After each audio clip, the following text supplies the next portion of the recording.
თუ კვიპროსში გეგმავთ მოგზაურობას, ეს ვიდეო აუცილებლად შეინახეთ, იმიტომ რომ დღეს გაგიზიარებთ 3 რჩევას, რომელიც გამოგადგებათ აქ მოგზაურობისას. პირველი, გზებზე მოძრაობა განსხვავებულია. ვინაიდან კვიპროსი ბრიტანეთის ყოფილი კოლონია არის, მიმართულება მოძრაობის მარცხენა მხარეს არის ისევე როგორც ბრიტანეთში, ამიტომ გაითვალისწინეთ, თუ აპირებთ მანქანის ქირავებას, აუცილებლად გამოგადგებათ ეს რჩევა, იმიტომ რომ არაერთი შემთხვევა ყოფილა ტურისტების მხრიდან საპირისპირო ზოლში შევარდნის, მათ შორის მეწამოსვლია.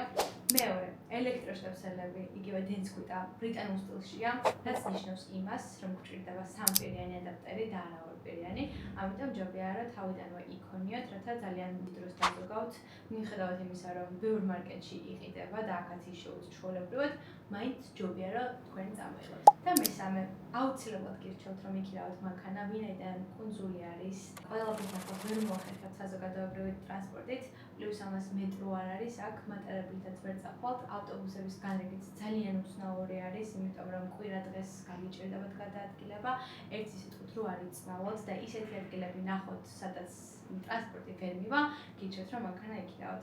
მანქანის ქირავებასთან დაკავშირებით კი მომდევნო ვიდეოებში აუცილებლად გაგიზიარებთ ჩემს რჩევებს.